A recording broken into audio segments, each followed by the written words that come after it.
65. 65 years, God bless you. Oh, my goodness. We've been together.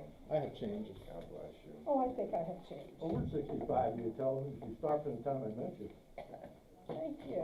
Sure. Here you go. Well, yeah, it'll be 10 Thank years, you. Claire and I, Friday. 10. 10 years Oh, that wow. we've been together. Wonderful. Glad to see that. A lot of people don't stay together that long. 29 for us. Oh. 29 married and 36 together. 'Cause we were together 7 years. Yeah, so we're all counting, we were together for, Mm-hmm. 7 years. We married for, Because we dated in high school. Wow. Good My for mom you. said, bring home the little drummer boy, so I did. Ba-rum-pa-bum-bum. Yep. I got Because he used to be shorter than I was when we were in high school, and then he was one of those that had the late growth spurt. She said, please bring home the little drummer boy. She wasn't even out of high school when we Oh. married. She was only 17. Wow. those, I hadn't graduated from high school and I was overseas. But she came over. Times were different then. But she came over and anything. And where were you? Morocco and Spain. I met her in I got her off the plane in Casablanca, Morocco. Wow, there's a movie Wow. about that. yeah. I heard of that one. That's right. If you all saw Anita and Marcellus, the flowers given today.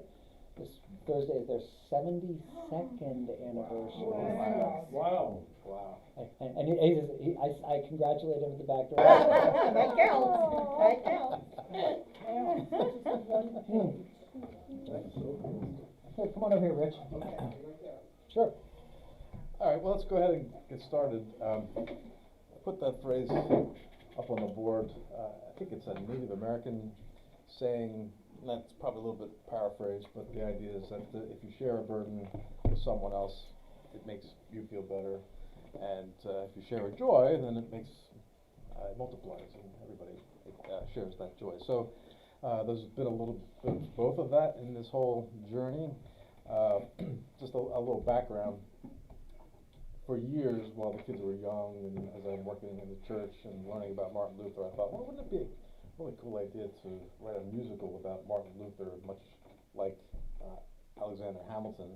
Because I think there's a lot that is not known about Luther and how much he contributed to our everyday lives. So this was percolating in the back of my mind. Meanwhile, God had another plan. Does that ever happen? So, about this really, light is the best disinfectant. I think we all agree. But Mark was in college, and well, of course, he was raised in a good Christian home and really happy family life. Grew up in the church. Our daughter as well. He went to school at the University of Pittsburgh, and being so far away, we really didn't have our finger on what was going on. And he got in with a bad crowd. Long story short, discovered marijuana, and being of an entrepreneurial spirit, decided that I could sell this and make some money. And other people in his circle knew that he was doing this, so they decided to rob him and take his money and take his drugs. And Mark, being a headstrong young man, said, "That ain't happening." But the guy that was holding a gun on him was over 200 pounds, and Mark is about 150, wet. So Mark fought this guy who had a gun on him. Mark could be dead. But he fought against him, and they flew around the apartment, and the guy left, and Mark's like, "Oh, that was wrong. I think I should call the police." So I called the police. The police came, and they're like, smells like pot in here. Where are the drugs? And long story short, Mark got arrested and called us from prison. Exactly what we expected would happen. Oh my goodness. with our wonderful young son, and it really caused him to question a lot of things, because here, I mean, yeah, he was doing something illegal, but somebody else came into his sphere and attacked him and tried to rob him, and he's the one that's in prison. So, Yeah. and preceding that, there were some other incidences that happened that, led up to this, so it was a good culmination of things. So, what I ultimately decided to do, because as parents, your first reaction is, this must be our fault. Did we not tell him that this would not be a good idea? This seems only common sense, but, so we question a lot of things in our own lives and right things, and then, and people experience many worse things than what we did, but it was a wake-up call for us.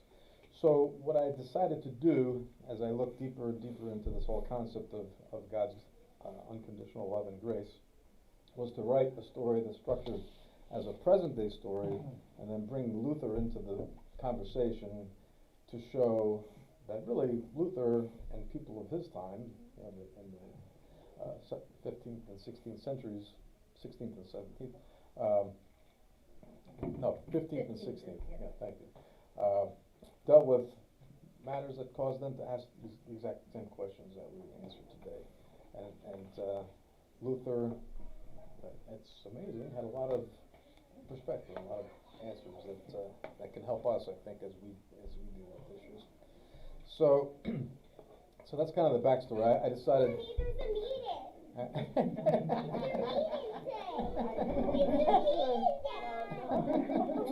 There's no age limit.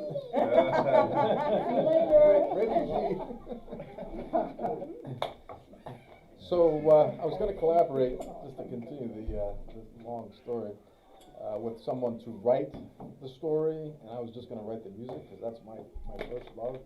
And he started to write it, and it wasn't working. And I said, if I want the story to be the story that I think should be told, and I'm going to invest so much into it, I guess I'm going to have to write it myself. So that's what I did. I wrote the story, and there was a lot of research that went into it. Learned 100 times more about Martin Luther than I ever knew before. good outcome from a bad experience, right?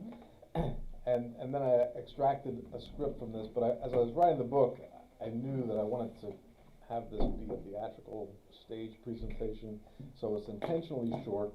Even in this short format, it's still too long. In fact, I had a meeting yesterday with a seasoned, excellent theater professional who has gone through it and started to slash, which I did a lot of that myself, and I couldn't go any farther. It'd be like cutting off one of my fingers and one of my toes. Just save all the stuff, that's material for future writing. Yeah, exactly. I'm gonna save it just in case. So we're at a stage now where we're planning an oratorio presentation of a shortened version of the story, but the music will be presented here at Holy Cross in October, and also at Christ Lutheran. I've already engaged the singers, and I'm going to have 2 live violins, clarinet, flute, if we can find one. I don't know I probably know where 2 of them. Oh, sweet. Give me their contact information, I'll reach out to them. And so do I. There's Oh, you Sid can right too. there. I do too, yeah. Super is the fun Carl, stuff. Yes. does everybody know what an oratorio is? Possibly not, probably not. Yeah. Please explain. It's a story with music, basically, but it's, Bach wrote a number of oratorios, and what would be a good example? Handles on the side. Yeah, Handel, yeah, there you go, yeah. But that's all music, there's no Most people narration. would know that. There will be some speaking in this, but again, it'll be a shortened, more condensed version, so it's not too long. And then my friend Dan, who's gone over the script, has a lot of contacts in New York, in the theater world, and also in Pittsburgh. And he said, if we can get this fine-tuned and polished, this will get on stage. So that's very encouraging to me, because I don't want it to live under a bushel. This is a story that needs to be told and get out there. So we'll see where it leads. But So we might see it on Broadway, are you saying? Wow. That would be If fun. we can live That'd be long fun. enough. It'd be Holy Cross night. Bus trip. Bus trip. Did they let anybody but Miranda go to Broadway anymore? Yeah, exactly, right. But, maybe by the time that happens, there will be a real thirst and a hunger for a good Christian message. Yeah. You could even get on, the State Theater maybe. Yeah, Fill in absolutely. one of their, Yeah. fill in one of their nights. Yeah, I mean, there's so many, That would be so cool. so many That'd be venues around here that, so stay tuned. But let's dive into the story. So, just an overview. A few of you have read it, thank you for that. Pastor, you read it, Robert, Jen, thank you. Have you read it this week? I lived it. Yeah. You were the A witness. illustrator. You know every She's word. the illustrator, so. Right, right. Is Yes, that yes. drawing yet? Welcome. Hi, Cindy, come in. Here, Let's see. you sit it. Oh, okay. All right. What was your first name? Cindy. Cindy, that's right, Cindy. I know that Cindy read the book. Yes. Thank you so much. So I'm gonna turn it over to Cindy, she's gonna. This meeting is over. Doesn't stay easily. So, I even brought it. oh, sweet. So that's a little background. I had a few ideas about what I wanted to focus on in the story. As an overview, I wanted to raise awareness of contemporary problems and providing real life perspective and bringing Luther into the story with his perspective. Illustrating parallels between medieval times and today, showing that we can draw inspiration and enlightenment from historical figures, especially Martin Luther, but not only Martin Luther. How many people think that history is important? Raise your I hand. do. Yeah, exactly. There's that famous saying, if we don't pay attention to history, it may repeat itself. And maybe we can take the fast track and avoid that. Also wanted to highlight the concepts of vocational fulfillment, family relationships, faith, morality, and dealing with tragedy. The problem of drug addiction is a key focus. So, when this all happened, of course, we were like, rah, had no idea how to deal with it, where to start, and I sought out some professional help, started attending a parent support group meeting where I learned how widespread drug abuse is, and it sounds silly to say it, but fortunately Mark's drug of choice was marijuana, pot. But people who got into opioids, I mean, the stories that you would hear from these parents is just absolutely heart-wrenching. Yeah, sure. How long was he in prison? 1 day. Oh, nice. Thank God. I think the hard part, for me anyway, was that he fully cooperated with authorities, both during the whole thing, and tried to help them find the really bad guy with the rap sheet that had come into his house with his buddy. And they didn't seem to be too interested in really finding him, and then finally he messed up again, this other guy, and they did convict him, but they decided to make an example out of Mark with no priors, no subsequents, and so he's And fast forward a still little bit, has he was felony. they found him not guilty. This guy This guy. that Oh. attacked. So for Mark is like, Yeah. Now, What- did you know that he was dabbling in a little bit of this before you got that phone call that he was in jail? Or was it like you thought everything was peachy keen? No, we And kind of then all of a suspected. sudden you get that call. I can't even imagine. I can't say that I was aware he was doing. Well, he kept saying that, he was a psychology major and was always very high energy, ADHD probably, but we always kept him in sports and he was fine, No drugs no in high drugs. school. And he looked down on that actually in high school, and then something changed and he couldn't focus. Well, in college, kids have this attitude Different about school. pot that it's no big deal. It's Yeah, no they big all deal. do it, Oh, so. yeah. But Now it's legal.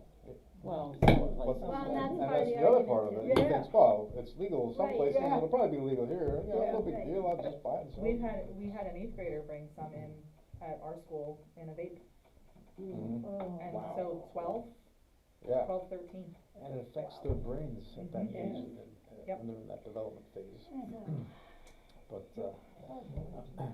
When I was on the school board, down to 10 years old. Yeah. this just Yep. We've had 4th graders with vapes and. So I'd just like to take a minute. Mark Twain traveled a little later in his career and made lots of money reading his books and telling stories. So if you will indulge me, I'm going to read a synopsis. It's not too long of the story. I think it's good. I mean, it's good to get down in the weeds, but it's good to see it from 30,000 feet too, because as I think Jen observed, it's thick with stuff. Yes. You can really draw a lot out of it. So let's look at this from 30,000 feet. Sola Gratia is an intricately interwoven story about a community, a Christian/Lutheran family, a Lutheran congregation, a Jewish congregation, and an addiction recovery family, which wrestles with complex philosophical, moral, and ethical issues. The protagonist, Maritza Lampara, a Lutheran pastor, mother, wife, and crusader for good, is seemingly obsessed with the venerable and pivotal historical character Martin Luther, a great Protestant reformer of the 16th century. She tries to come to terms with situations and problems to extract wisdom and context by making comparisons between today's mixed-up times and the medieval world of Martin Luther some 500 years ago. Sola Gratia is a modern-day parable designed to advance deeper understanding and human empathy. It is a creative and intricately interwoven story highlighting themes of faith, redemption, God's love and grace, addiction, recovery, loss, hope, and history. Although Maritza's faith in God is strong and her actions are embodied with the best of intentions, things just don't always work out the way she would hope or expect. Maritza, like most of us, has been programmed since childhood to believe that if we are good people, if we do our best to follow the law, civil and religious, rewards will follow. This way of thinking is severely contradicted when she attempts to counsel good people who experience unbearable tragedy and heart-wrenching disappointment. She wonders how she can comfort and console others when she has her own doubts about a loving and all-powerful God who would allow such terrible things to happen. Even her well-intentioned advice sometimes, apparently, contributes to disastrous outcomes. A central theme of the story is the scourge of drug addiction. Maritza's son Kyle is living in the middle of negative influences. He questions, as any healthy, inquisitive adolescent would, all the church stuff which his parents have heaped upon him. But his doubts and his youthful vulnerability lead him to risky experimentation. He opens a curtain to a world of rudderless, lost characters who have the potential to steer him permanently off track. The forever struggle between good and evil is evident, and this is where Martin Luther becomes relevant. Martin Luther, 1483 to 1546, was an exceptionally influential historical character who stood up against what he perceived to be obsolete religious thinking. He unapologetically challenged the status quo. His blunt criticisms of the religious power structure, as powerful as secular governments during his time, very nearly got him killed. His immovable nature, outspokenness, crude style, and passion appear to have been the essential personality traits to arouse much-needed change during medieval times. His impact in the world cannot be overstated. Numerous essays and books have been devoted to this topic. However, apart from the many good things he did, an appalling stain on his record was his vociferous and even vile criticisms of the Jews toward the end of his life. Many theologians, academics, and historians have struggled to rationalize how and why Luther would have been so outrageous, even evil in his point of view. Some have posited that even though earlier in his life Luther defended the Jewish people, late in his life he was overwhelmed with serious health challenges, and perhaps he was frustrated that the Jews were not buying into his thoroughly evaluated and right religious philosophy. Nonetheless, it is hard to refute that the mostly good, well-intentioned figure had a dark side to him. Luther was flawed, as we all are. Human frailty is again openly on display. So the question is raised, how does one get past a misstep? Whether it be a drug or alcohol addiction, a crime, an unjust, even horrific criticism of a religious group, how is it possible to not let the past derail or paralyze us as we strive to make progress in our lives? Luther contends it is by grace alone. What did he understand about the concept of grace, and how does all that stack up in comparison to our lives today? There has been considerable change in 500 years, and yet much remains the same, especially our human nature and our need for grace. In the story, Luther shares his personal epiphany about grace. He even makes inexplicable appearances, interacting with, conversing with, and ultimately influencing characters.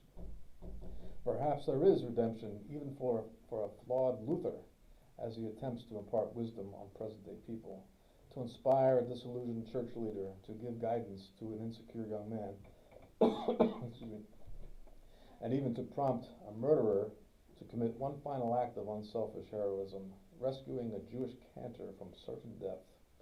How is healing and restoration possible? How can we forgive others, and especially ourselves? Only by grace. Sola Gratia, by grace alone. All right. So now you don't have to read the book, because you know. No. There's a lot of other detail in that book. Can I have my money back? That's the cliff notes. No money back guarantees, sorry. All right, so I want to show you, I put together an audio book, and it's the prologue is very short, but I want to play this for you.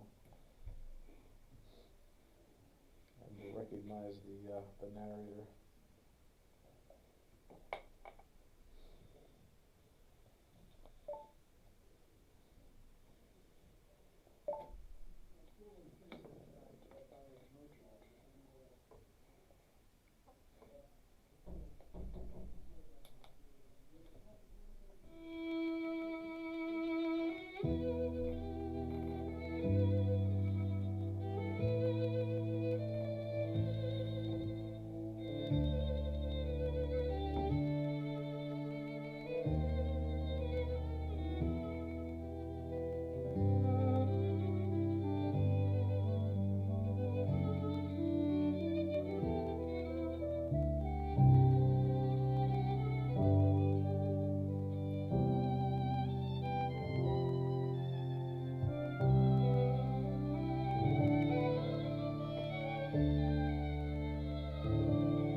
Sola Gratia, by grace alone, by Carl DeBoser.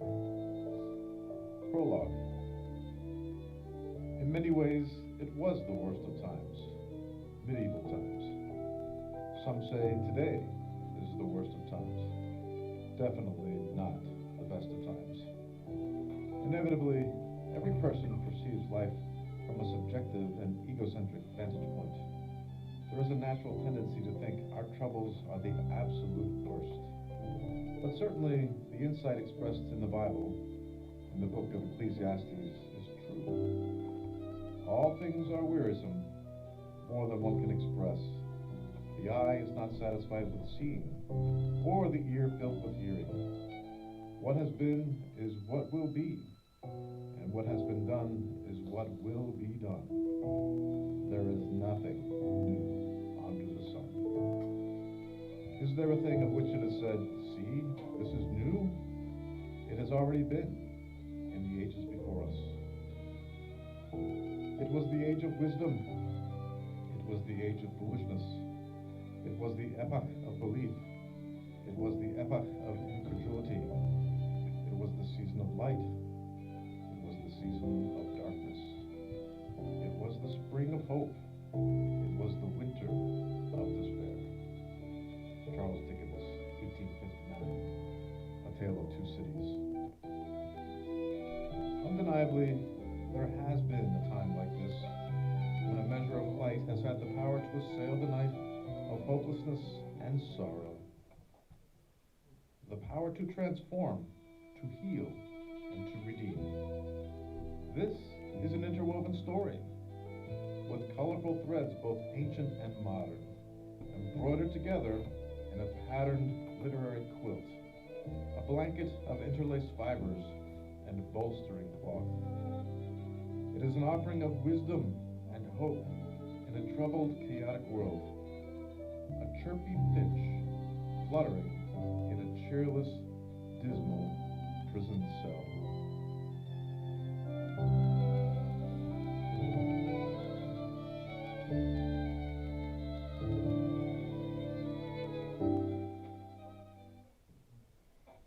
All right, so that's how it all begins.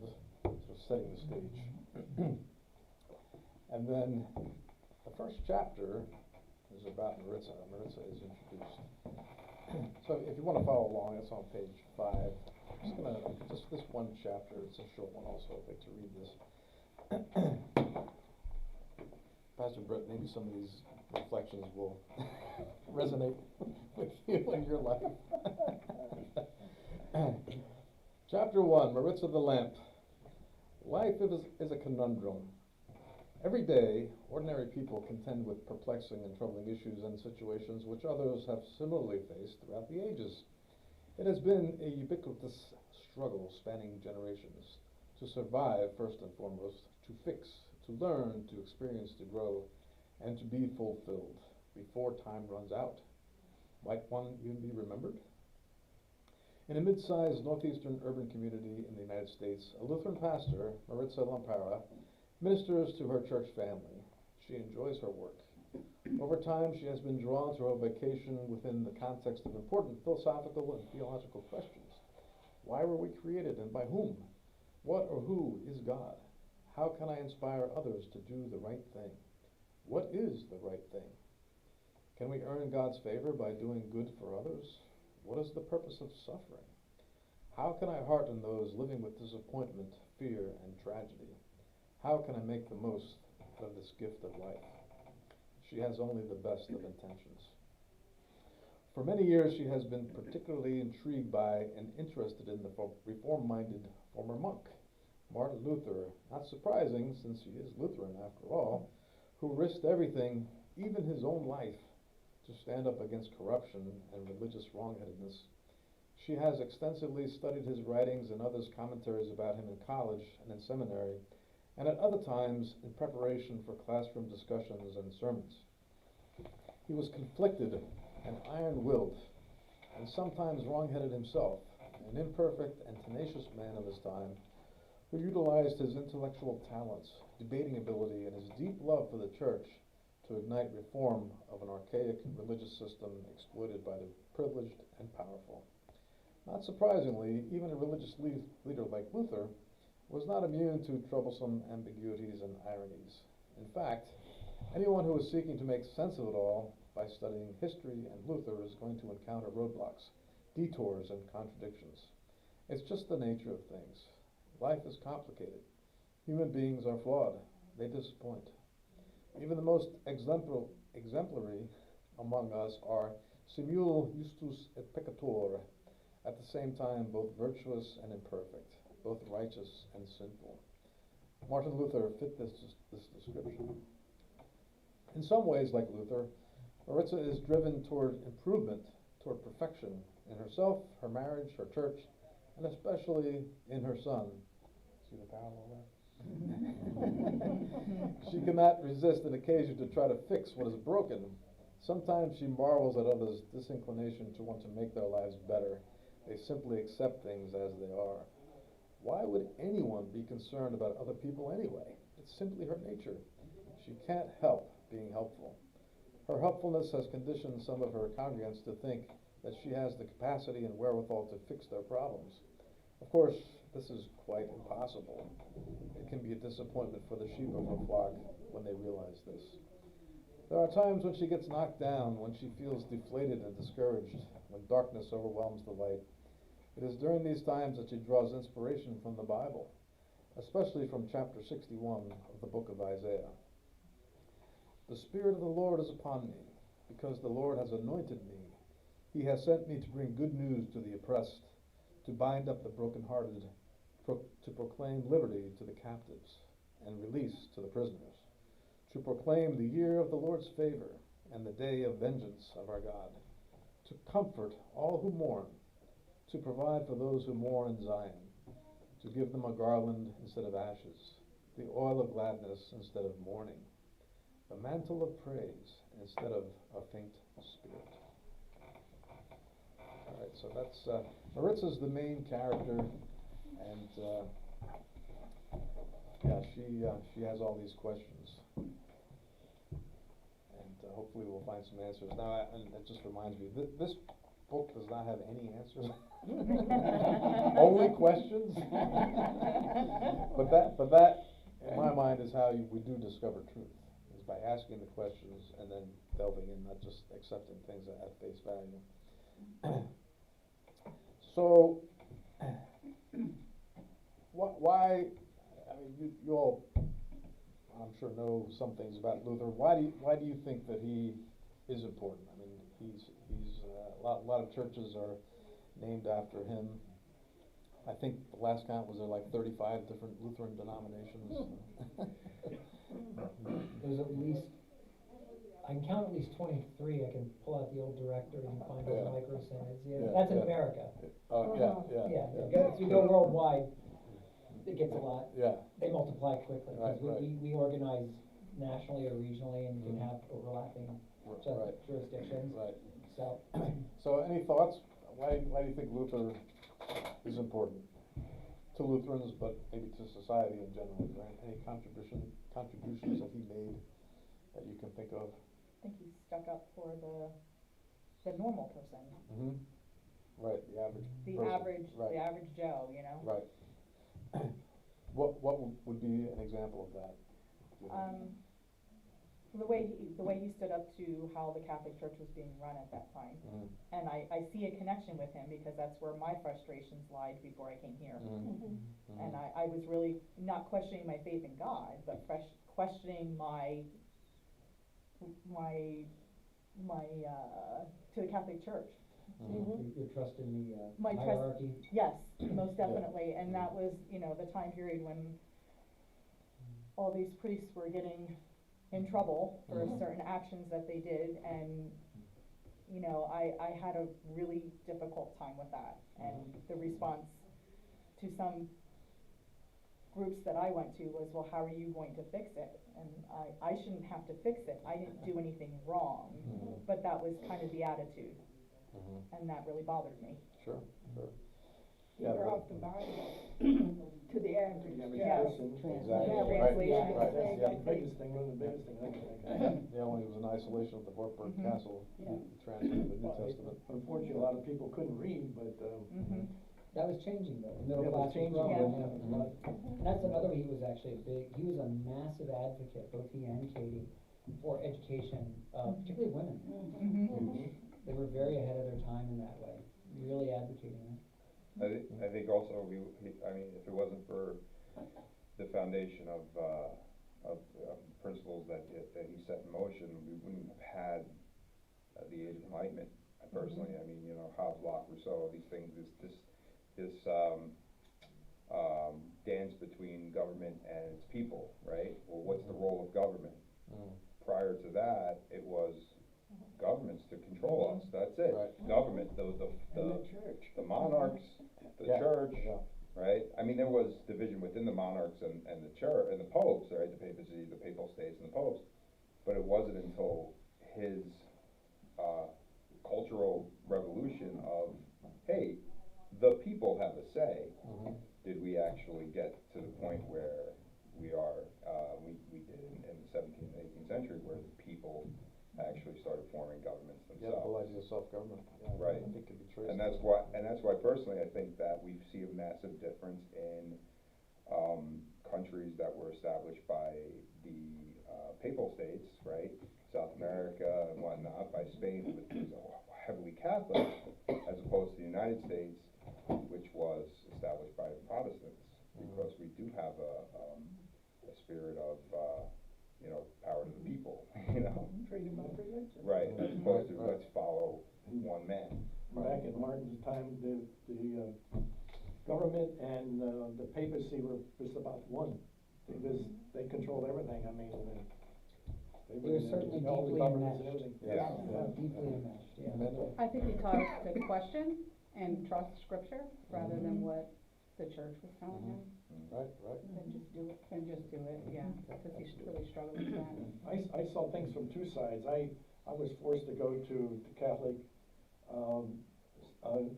instruction, because my father was Catholic, my mother was Lutheran, and so I was forced to do that. And that gave me when it was done, my father and all that expected me to be Catholic. I was not, going to be a Catholic, I'm sorry.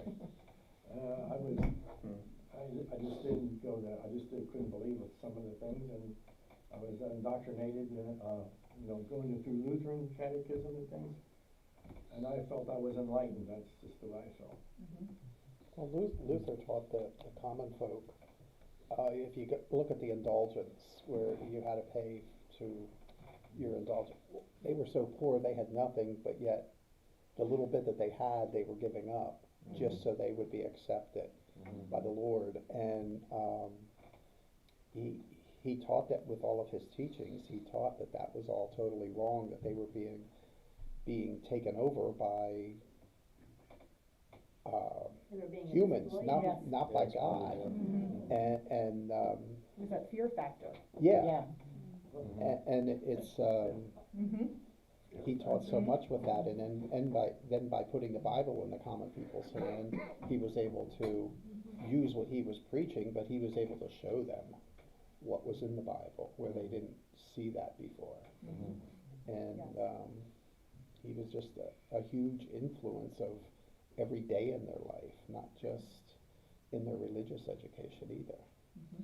Took an incredible amount of bravery for him to stand up Yeah. and Wow. to stand his ground. How many Right. people can do that? Wow. Oh my I don't know if I could do it. You don't know until you're in that Because situation, I guess. I've even told you, like, when I was going through this questioning, I felt extremely, and I still do at times, feel extremely guilty. Because of that indoctrination, Yeah. you must do it this way, and my whole family's Catholic, and I had, my great uncle was a Monsignor, and, the world focused around him, like, the world stopped when he came to your house, and, he had the best meal, and, this is the way I was brought up, and for me to turn around and question that was very hard for me. He was such a renegade. Yes, I know. You haven't seen anything till you've been an Italian Catholic. Well, that's me, Well, you know what I'm talking about. I do know what you're talking about, yes. I have a Yes. cousin who was an admiral in the Navy, he Oh. was the head of all the chaplains. Mhm. Yeah, my mother's maiden name was Fusco. Well, check out Isola. Look, I growing can up tell you where as they a, come from. growing up as an Italian Catholic, though, too, as well, in Wow, we Brooklyn. got. In Brooklyn, oh my. All right, I will say though that I had some positive experiences. Father John was a psychologist who really helped my mother out with some issues. So it's weird because one thing I will also say that Martin Luther did contribute to is the reformation of the Catholic Church. You don't have indulgences That's a good anymore. point. You see what I'm saying? And you had, yes, the Council of Trent unfortunately did affirm that it does take works, right? I know they didn't believe that it was by grace alone. And that's Well, where not till 2002. right.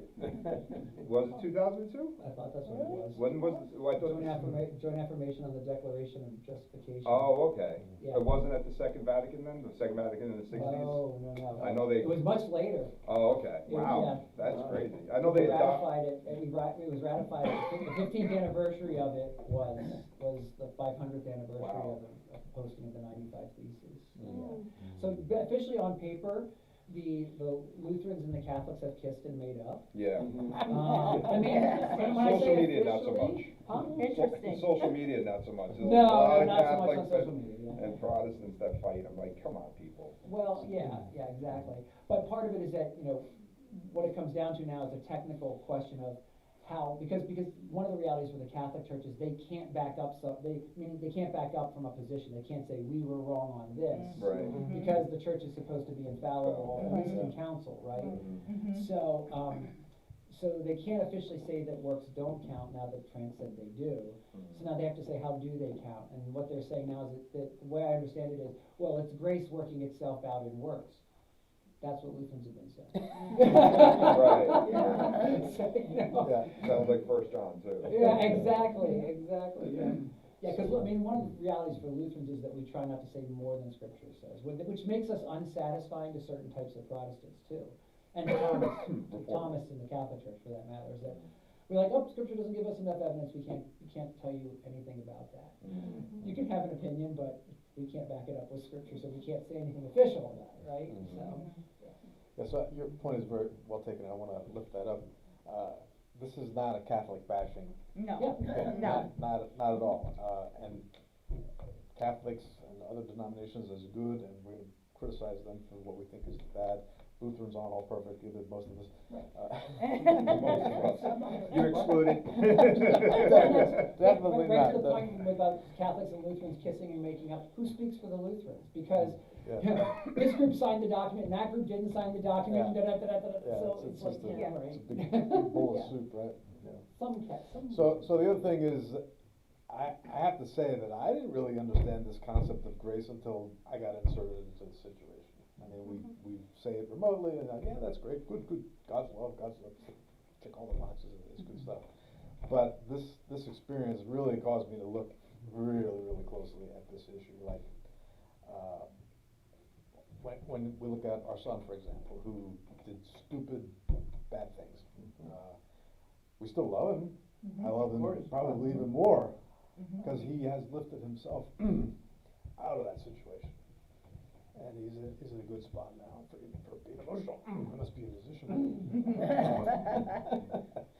But, yeah, I mean, and our relationship with our children, my parents, there's a lot of parallels, I think, to our relationship with God, and how God looks at us. And, you know, there are certain denominations, speaking of denominations, evangelicals have historically promoted, and also the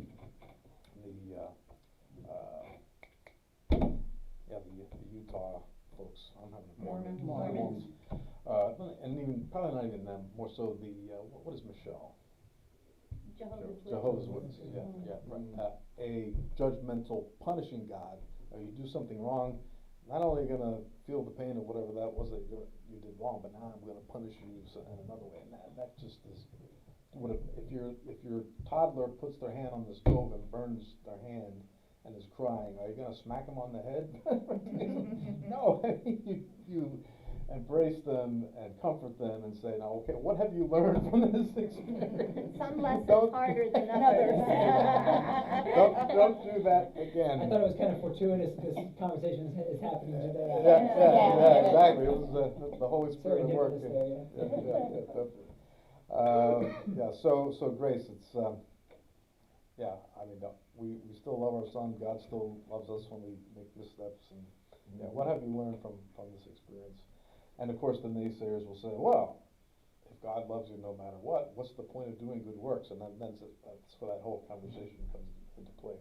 Well, you do the good works because it's coming from your heart, not because you expect praise or affirmation or some reward for having done it. You do it because it's the right thing, and because you would hope that people would do the good thing for you as well. And God gave that from the very beginning, gave that to us to do good works. Yeah, look at what he's done with the gift of his son, Jesus. I mean, it's just an incredible thing. A love unfathomable and unmeasured. So we have Martin Luther, and he's done all these good things, and he had the terrible things that he said about the Jews, which is really a mysterious, weird thing. Is there forgiveness for him? I mean, there are those that will discount him completely because of that.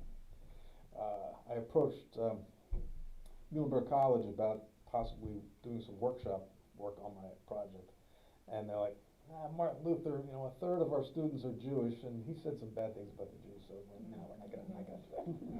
Okay, so he didn't do any good stuff. You know that you are a Lutheran-founded school. Yeah. I think Muhlenberg was a loser. I think I read that somewhere. It's a vicious rumor. So there's him, and there's a guy in the story. There has to be a bad guy in every story, and coincidentally, his name is Marty. Martin Luther and Marty. That was intentional. Just so Marty is he's a drug addict. He does terrible things. If you haven't read the story, I don't want to give it away. But then toward the end of the story, he does something really good. So there's the opposite side of the coin. Here's somebody who's mostly bad, does one good thing. How does God feel about that? Finally. It's a good. I've been telling you all these years. You finally listened, what? So In your own words, can any of you articulate, what does God's unconditional love and grace mean? What do you think? There's no wrong answer, obviously. Well, I think it's just like you said, you probably love your son more now than maybe before, and you stuck with him. And that's what God does with us, each one of us. He doesn't throw us out then and condemn us to hell immediately. He's there with us, and he's bringing us back in line. And if we allow him to do that with us, because now Marty was a tough character, and he didn't allow that initially, or most of the book, the entire book. But If the truth be told. but if you let the Lord come into your heart and influence you and guide you back to that line that you're supposed to be on, I don't know. That's a great point, Rich, because if I think about our own situation, we made it clear to Mark that we did not approve of this behavior. It wasn't easy on you. Right, It but wasn't we easy still- at we all, told him, but you didn't How walk can we away. help? Yeah. Yeah. Yeah. If we had abandoned him completely, who knows where he would be today? Right. But he's on a good path. Mhm. So, that's right. The part in the book, and this is gonna be a spoiler, I can't avoid it, this is a book discussion. The part in the book where You have to Marty- wait till next month. Read the book, it's actually really good. So the part in the book where Marty does the good thing, he was struggling with, in the moment, he was actually, in the exact moment, he had massive internal conflict to do something evil. And there was a supernatural element, with his heroic deed. It wasn't just his choice, God met him where he was. And it was a compelling voice from God, a voice that he could not ignore. God's grace to me is he meets us where we are. We're not thinking of him. We are sinners to the 100th power.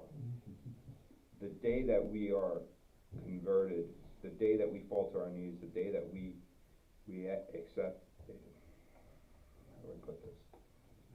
The day that the Holy Spirit compels us is the day that we're also sitting there thinking about the evil deeds that we can do. And he transforms us. And that's his grace. That's what it is to me. Beautifully said. Very Yeah, true. Very good. Yeah, and to tag team on that, we have to know that it's there. We have to open our eyes at least a little bit to let it in. Like from my perspective, having been exposed to grace for many years and not really understanding what it meant, and then all of a sudden, boom, there it was. That's the point where I was ready to receive it. Saint Paul is probably my favorite person in the whole Bible. I love Saint Paul. He's in here too. And he Terry. is probably one of the worst people, Yeah. worst persons that ever was, and what he did. And God took him and made him one of the greatest saints there is. I mean, one of the greatest persons there is. And I always look at that and I say, wow, God can take that evil man and make him his. I have a shot. Yeah, you're absolutely right. Well, I can't find it right at this moment, but it's in there. I'm good too, because I feel the Oh, same good. way. So you were enjoying singing Chief of Sinners, though, I'd be. Yeah. But you're right. If God can take him, who did Things just that I do, unspeakable things. things that I'm supposed to do, I don't, and things I don't do, that's what I do. That's That's Saint Paul. baby. That's what he said. Yeah. And All right. To your point, Rob, just chime in as the official guy with the collar. When we say saved by grace through faith, a lot of people will make faith the one work you're required to do for God. I know you don't, but that's what the grace piece, God even gives us the faith to embrace his promises. Right. The only thing that separates us from certain forms of Calvinism, we say, is that we have the ability to reject the gift. Right. So when Lutherans talk about free will, we mean it almost a purely negative sense.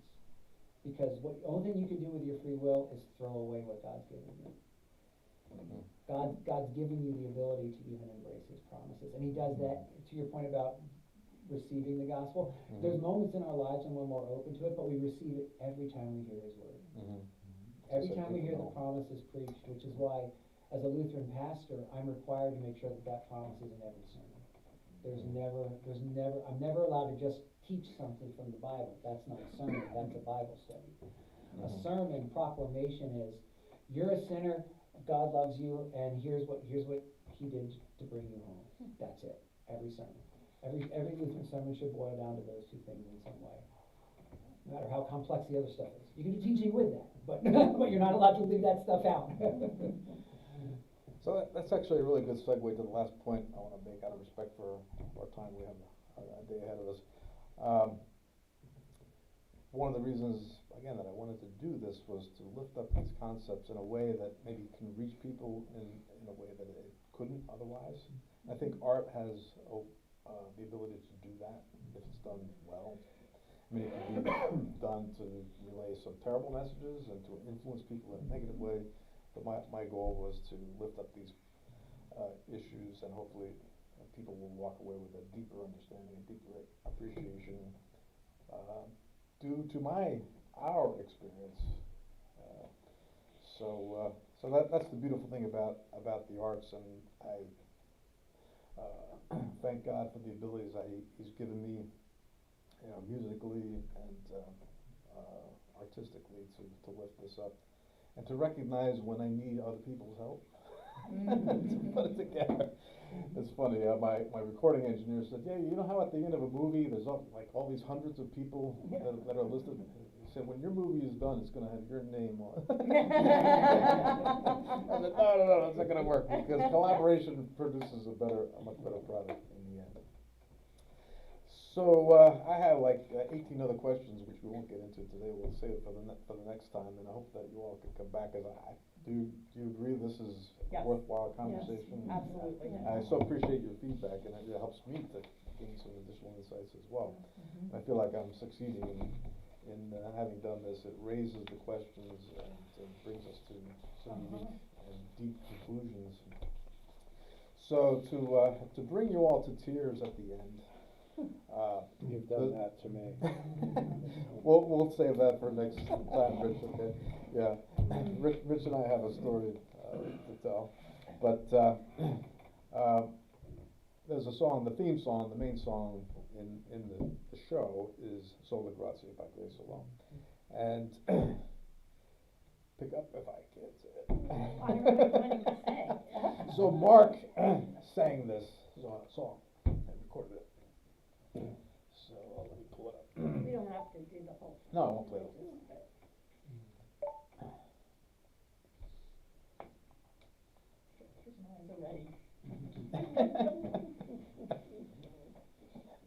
Just You're here for the end.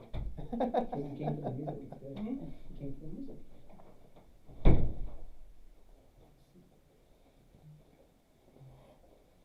bear with me as I find it.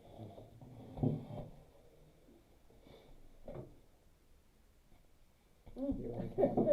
Smile, don't look like that. We'll point that over there. Good idea. They can look at my notes for Genesis class. I think this is right. I didn't realize it was recorded. Just checking.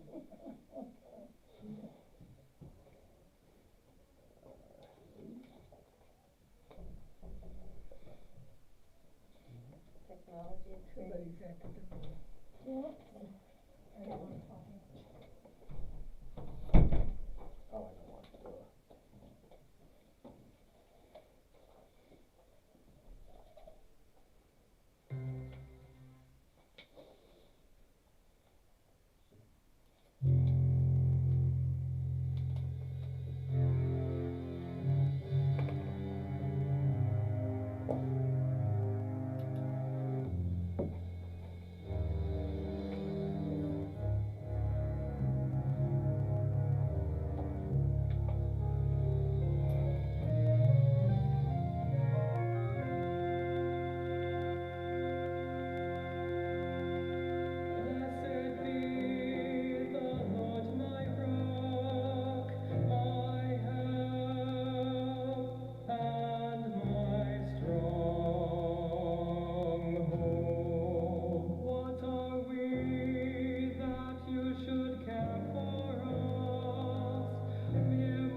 on page 130 if you want to follow along.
There you have it.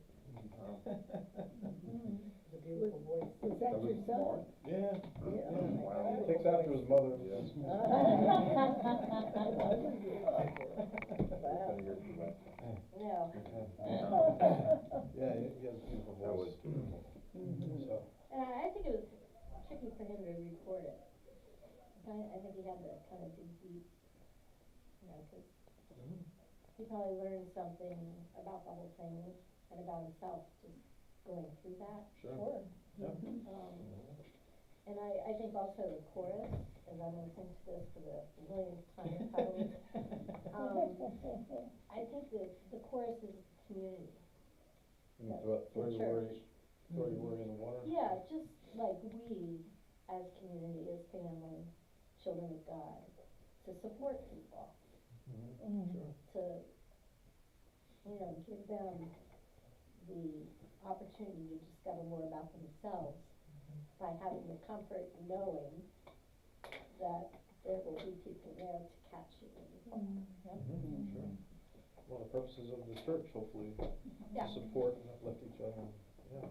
The hospital for sinners, not a museum for saints. That's right. So, thank you all. Yeah, once thank more. you. Thank So, you. yeah, so appreciate you having an interest in it and listening to it. If you want to, I brought the original Yes, sketches. The artist is here among us. Only because in the publication, they're so different as a sketch rather than like So Call talented. Elizabeth over to look at those. So our next gathering is on July 9th.